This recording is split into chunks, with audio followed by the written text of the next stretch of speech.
Hello everyone. तो आज हम पढ़ेंगे इकोसिस्टम के बारे में। आज हम इकोसिस्टम कंप्लीट करेंगे। An ecosystem is a self regulating group of biotic communities of species interacting with one another with their non living environment exchanging energy and matter. ठीक है, हमें क्या क्या होता है इकोसिस्टम? इकोसिस्टम होता है relationship between living and their non living environment. जैसे कि एक पॉन्ड हो गया, लेक हो गया, डेजर्ट हो गया, ग्रासलैंड हो गया, ये सारे इकोसिस्टम हैं। ठीक है, इकोलॉजी क्या है? Studying of ecosystem. इकोलॉजी क्या है? Study of ecosystem. और एजी टेंसले ने दी थी 1935 में टर्म इकोसिस्टम। अब बारी आ गई types of ecosystem. Terrestrial ecosystem, aquatic ecosystem. ठीक है, दो टाइप के होते हैं। टेरिस्ट्रियल इकोसिस्टम में क्या होते हैं? Are exclusively land based. ठीक है, टेरिस्ट्रियल में लैंड बेस्ड होते हैं। इसमें कौन कौन से आते हैं? Forest ecosystem, grassland ecosystem, tundra और डेजर्ट। अब देखो forest ecosystem. A forest ecosystem is consist of several plants, animals and microorganisms that live in coordination with the abiotic factors. Okay, फिर उसके बाद आ गया forest help in maintaining temperature of the earth and are the major carbon sinks. ठीक है, forest major carbon sinks होते हैं। कौन कौन से फॉरेस्ट हैं? Tropical rain forest, tropical deciduous, tropical shrub forest, tropical rain forest, tropical temperate rain forest, temperate rain forest, temperate deciduous forest और evergreen coniferous forest. सबसे पहले आ गया ट्रॉपिकल रेन फॉरेस्ट। ये एवरग्रीन होते हैं, ब्रॉड लीफ फॉरेस्ट होते हैं। ठीक है, नियर इक्वेटर फाउंड होते हैं। ये यहाँ पर हाई टेम्परेचर होता है, हाई ह्यूमिडिटी होती है और हाई रेनफॉल होती है। ठीक है, डेंस कैनोपीज होती हैं। और देखो अब मैं ये जो बता रही हूँ ना, ये जो मैं यही चीज़ें इंपॉर्टेंट है। ये पूरा लिखे जो है, ये मैंने एक्चुअली जब नोट्स बनाए थे तो मैं पूरा लिख रही थी इसलिए, लेकिन जो मेन पॉइंट है मैं वही बता रही हूँ और आपको वही याद करने हैं, वहीं आते हैं। फिर आ गया 3 लेयर्स होती हैं इसकी। जो टॉप लेयर होती है वहाँ जाइंट प्लांट आते हैं। ठीक है, फिर उसके बाद आती है वहाँ पर सनलाइट ज़्यादा होती है। ठीक है, फिर उसके बाद मिडिल लेयर जो आती है वहाँ स्मॉलर ट्रीज़ होते हैं, फर्न्स होते हैं। ठीक है, फिर वहाँ पर क्या स्मॉल अमाउंट ऑफ सनलाइट और वो आती है। और जो सबसे नीचे होती है ना, वहाँ पर सबसे कम वो आती है। ठीक है, वो in India western Ghats, north east India, Andaman and Nicobar island में ये पाए जाते हैं। फिर आ गया ट्रॉपिकल डेसिडियस फॉरेस्ट, जो इंडिया में सबसे ज़्यादा पाए जाते हैं। Are found a little away from the equator.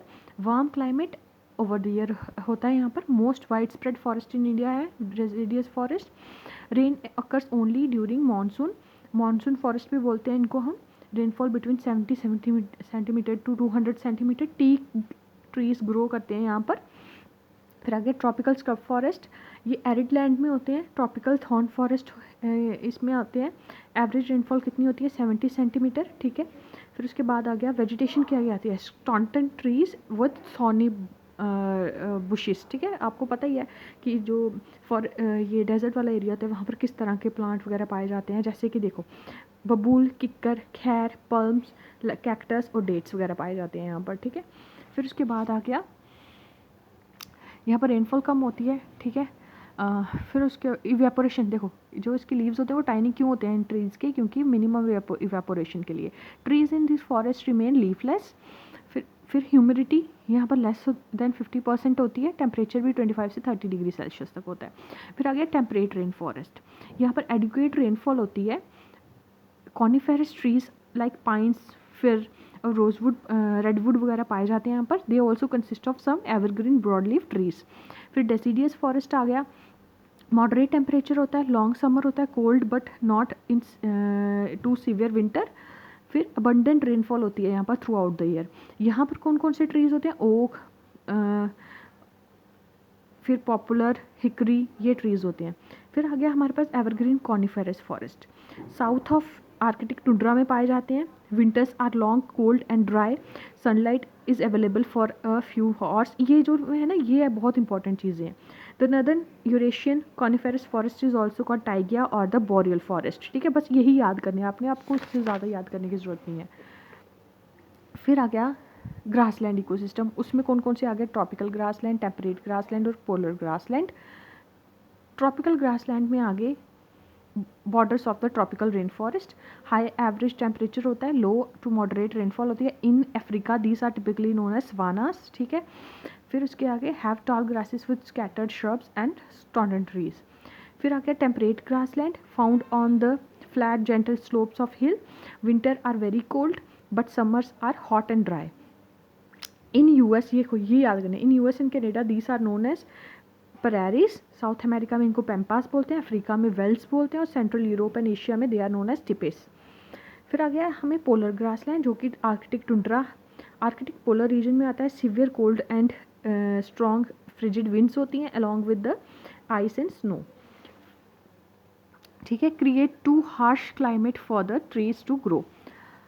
फिर आ गया हमारे पास the thick layer of the ice remain frozen under the soil surface throughout the year and is known as permafrost, ठीक है। जो थिक लेयर ऑफ आइस होती है ना सॉइल के नीचे, उसको हम पर्माफ्रॉस्ट बोलते हैं।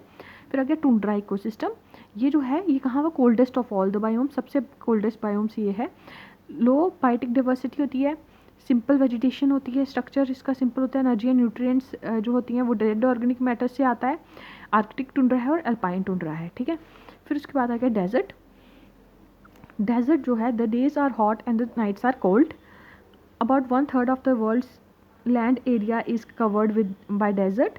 Tropical desert Sahara, Namibia and Africa में है। थार डेजर्ट इन राजस्थान, ठीक है। सहारा आपको पता है अफ्रीका में है। फिर उसके बाद आ गया हमारे पास टेम्परेट डेजर्ट, जो कि मोजावे सदर्न कैलिफोर्निया में है। Cold desert, Gobi desert in China. फिर इक्वेटिक इकोसिस्टम आ गया, जिसमें फ्रेश वाटर और मरीन आ गया। फ्रेश वाटर आपको पता है पोन्स, लेक्स, रिवर्स और स्ट्रीम्स, जो कि पानी चल लोटिक वाटर बॉडीज़ में आती हैं। यार नो सॉल्ट कंटेंट होता है इसमें, सॉल्ट कंटेंट नहीं होता इतना, ठीक है। मरीन में उनमें सॉल्ट कंटेंट ज़्यादा होता है, जैसे जिसमें सीज और ओशन आते हैं। लार्जर सॉल्ट कंटेंट होता है, greater biodiversity in comparison to the fresh water. Marine ecosystem में ज़्यादा बायोडाइवर्सिटी होती है उसकी, ठीक है। मतलब प्लांट्स एनिमल्स ज़्यादा होते हैं उसमें, ठीक है। ये हमने कर दिया।